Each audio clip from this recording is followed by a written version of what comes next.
Hello everyone, JW advance 2026 का ये वाला क्वेश्चन चलिए सॉल्व करते हैं।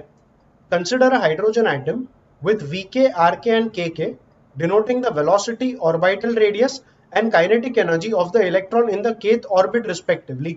The electron undergoes a transition from the nth orbit emitting radiation corresponding to the Lyman series. हमने Bohr model में 5 सीरीज पढ़े थे, that is Lyman series, Balmer, Paschen, Brackett and Pfund. जब इलेक्ट्रॉन बाहर के ऑर्बिट से अंदर के ऑर्बिट में ट्रांजिशन करेगा तो एक रेडिएशन एमिट होगा, और यहाँ पे इन्होंने बोला जो एमिटेड रेडिएशन है ये बिलोंग करेगा लाइमन सीरीज को। लाइमन सीरीज का रेडिएशन तब आएगा जब इलेक्ट्रॉन बाहर के ऑर्बिट से फर्स्ट ऑर्बिट में ट्रांजिशन करेगा। सिमिलरली बाल्मर के लिए बाहर के ऑर्बिट से सेकेंड ऑर्बिट में ट्रांजिशन होना चाहिए, पास्टन के लिए n इक्वल टू 3, ब्रैकेट के लिए n इक्वल टू 4 एंड पीफन के लिए n equal to 5। For the time being इस गिवन क्वेश्चन में इलेक्ट्रॉन ट्रांजिशन करेगा from an outer nth orbit and radiation क्योंकि लाइमन सीरीज का मिला, the transition corresponds to nth orbit to the first orbit. So इस sentence से मालूम पड़ा that the electron is making a transition from the nth orbit to the first orbit. And question आगे पढ़ेंगे। Considering h to be the Planck's constant and epsilon naught to be permittivity of free space, ये हमारे general constancy है। The correct statements is or are which out of the given options?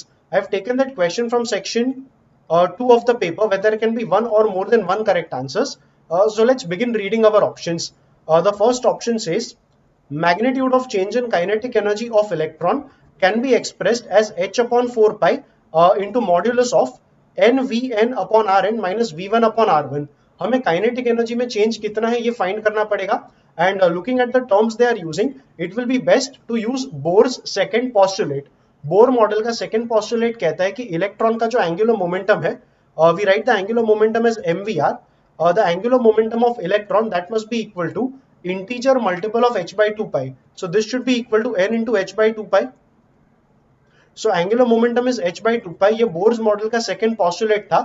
इसी को rearrange करके सबसे पहले kinetic energy का formula बना देंगे and then we will see what is the change in kinetic energy. तो सबसे पहले r को हमें यहाँ राइट हैंड साइड में लेना होगा। सो r लेफ्ट से अगर राइट में ले लिया तो राइट में डिनोमिनेटर में r आ जाएगा।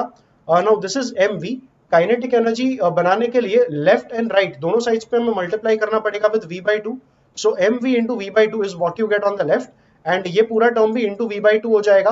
ये टोटल टर्म हो गया m v square by 2, that is half m v square, and that becomes kinetic energy. तो इसे हम सिंपली के लिख लेंगे and this becomes the formula for kinetic energy. Now what we need is the change in kinetic energy. जो भी change in kinetic energy रहेगा इसका मैग्नीट्यूड मतलब इसका मॉड्यूलस ले लेंगे, but let's find first the change in kinetic energy. So delta K change is always defined as final minus initial. Electron initially nth orbit में था एंड फाइनली चला गया फर्स्ट ऑर्बिट में, तो फाइनल काइनेटिक एनर्जी मतलब k1 आएगा, that is kinetic energy in the first orbit, and इसमें से माइनस करेंगे initial kinetic energy, that is kinetic energy in the nth orbit. k1 के लिए हमें यहाँ पर n को 1 डालना पड़ेगा। सो n को 1 डाल के जो टर्म्स बचे they are h into v, ये 2 2s are 4 बन जाएगा। So we have hv upon 4 pi r। सो k1 को लिखा हमने h, v1 लिखेंगे अपॉन 4 pi एंड r को भी r1 लिखेंगे, फिर माइनस करना होगा kn। तो kn के लिए भी यही फॉर्मूला यूज करेंगे, that will be nh, v will be written as vn, that is velocity in the nth orbit. ये 2 2s are 4 बनेगा, सो 4 pi एंड डिनोमिनेटर में rn। सो kn का फॉर्मूला हमने बना दिया nhvn divided by 4 pi rn। इन दोनों terms में से अगर देखा जाए तो h by 4 pi का टर्म कॉमन आएगा, so we have h by 4 pi and bracket में बचेगा v1 by r1 माइनस यहां से बचेगा nvn अपॉन rn। तो ये तुम्हारा फॉर्मूला बन गया चेंज इन काइनेटिक एनर्जी का। इन्होंने पूछा था magnitude of change in kinetic energy, मतलब इस क्वांटिटी का हमें मॉड्यूलस लेना है। सो मॉड्यूलस ऑफ डेल्टा के वो इस चीज का मॉड्यूलस बन जाएगा। अब इसका मॉड्यूलस लोगे तो ये वाला टर्म वैसे भी पॉजिटिव है, you can take it out of the modulus sign, and modulus सिर्फ इसके ऊपर लगेगा। Now check what they have given in option A, it is h by 4 pi, so h by 4 pi मिल गया, and ये जो term मिला nvn upon rn minus v1 upon r1, हमें भी ये टर्म यहाँ पर मिल चुका है बट रिवर्स ऑर्डर में मिला है। But because we are taking modulus, अब मॉड्यूलस के अंदर a माइनस b बोलो या चाहे b माइनस a बोलो, इन दोनों का मॉड्यूलस अल्टीमेटली सेम ही आएगा। तो मॉड ऑफ ये वैल्यू बोलो या मॉड ऑफ ये वैल्यू बोलो, दोनों एक ही है। So yes, finally we conclude कि ये वाला expression ही, this is the very expression that represents the magnitude of change in kinetic energy. So option A becomes a correct option because it says that the magnitude of change in kinetic energy, that is mod of delta K, is given by this expression, and this is the very expression that we got here. So yes, all in all, option A is one of the correct options. Now since we have already analysed option A, option D का analysis हम साथ साथ में कर सकते हैं, because देखा जाए तो यहाँ पर कहा था magnitude of change in kinetic energy, यहाँ पर बोला है magnitude of change in total energy. So kinetic energy and total energy का फॉर्मूला बोर मॉडल में कुछ ऐसे रिलेटेड रहता है. The formula for kinetic energy of electron is m e⁴ upon 8 epsilon not square h square n square. देखो ये formula का इस क्वेश्चन में कोई काम नहीं है, but when you sit for exams like JEE Mains and Advanced, it is important कि ये सारे फॉर्मूला तुम्हें आने चाहिए. So since we are discussing Bohr model में पूरा फॉर्मूला लिख के ही रखता हूँ. And yes, how are these two options related, इसके बारे में भी बात करेंगे, बट एक बार फॉर्मूले देख लो. So kinetic energy of electron is given by this formula. The total energy of electron in the nth orbit is given by minus m e⁴ upon 8 epsilon naught square h square n square.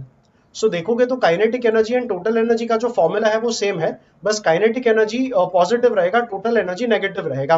And at the same time जो potential energy का formula है, it is minus m e⁴ upon it is 4 epsilon not square h square n square.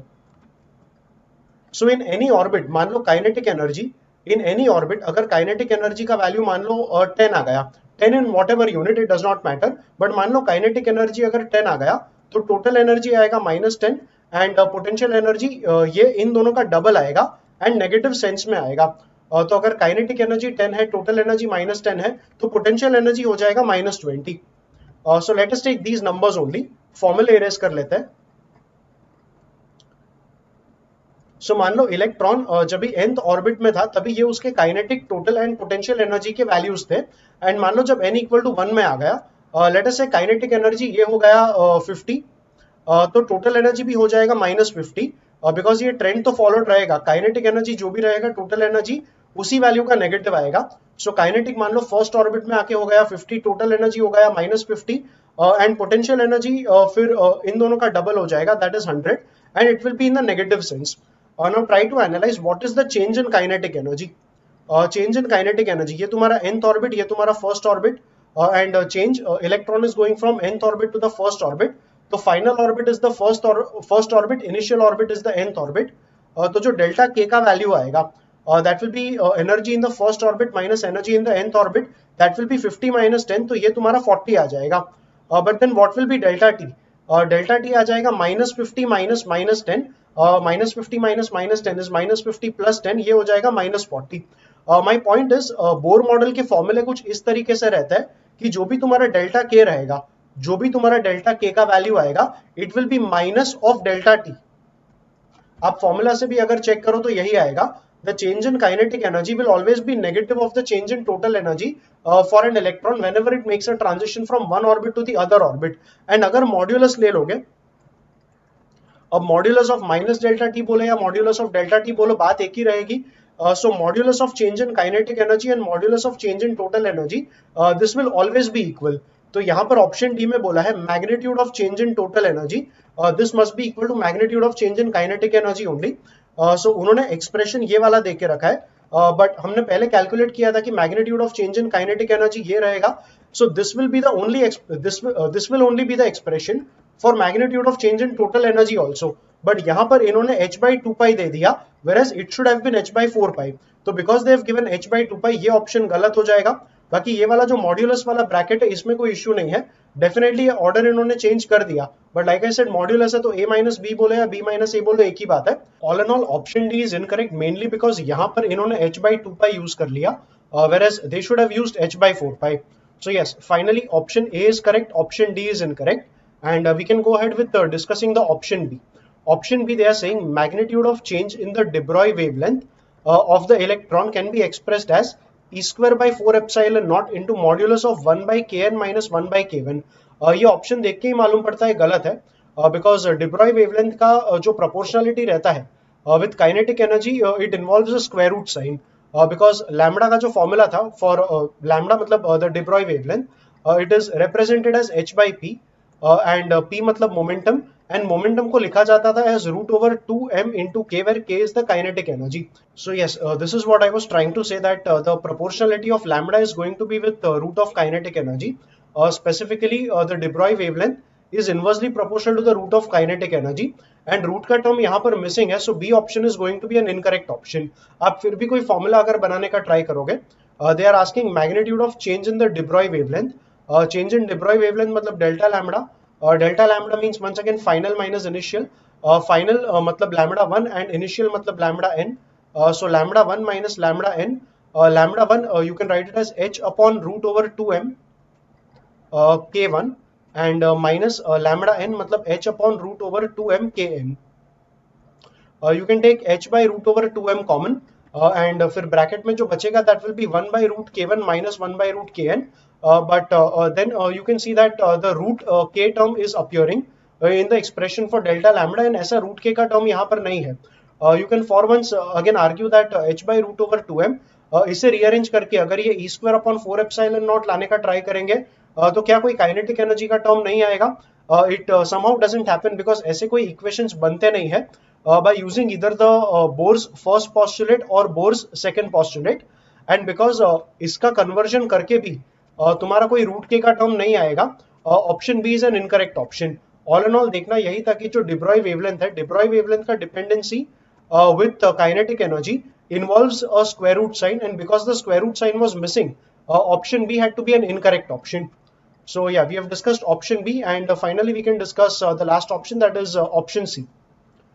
They say frequency of radiation emitted can be expressed as a certain expression. So जो radiation emit किया जाएगा, emitted radiation का energy, it will be written as HF. H is the Planck's constant, F is the frequency of the emitted radiation. हमें F का ही expression find करना था.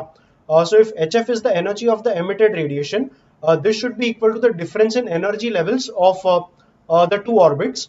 Electron is making a transition from the nth orbit to the first orbit. तो जो भी difference in energy रहेगा, that will be equal to energy of the emitted radiation, and we are writing that energy of emitted radiation as HF. So this should be equal to the difference between the energies of the two levels.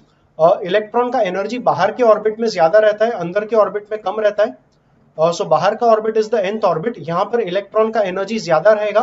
First orbit is the inner orbit, यहाँ पर electron का energy कम रहेगा. So the difference in energies we will write it as En minus E1, because En बड़ा रहेगा, E1 छोटा रहेगा, and En minus E1 करके ही हमें पॉजिटिव वैल्यू मिलेगा. So we will write HF as En minus E1. This difference in energies of the two orbits, that will be equal to the energy of radiation which gets emitted. So we will write HF as, now this En and E1 are the total energies, and हमने video में थोड़ी देर पहले discuss किया कि जो भी total energy रहेगा that is negative of kinetic energy. Now why I am using the term kinetic energy here is because अगर ये एक्सप्रेशन देखोगे तो इस एक्सप्रेशन में जितने भी टर्म्स यूज किए हैं ये हमें काइनेटिक एनर्जी का फॉर्मूला यूज करके मिल जाएंगे.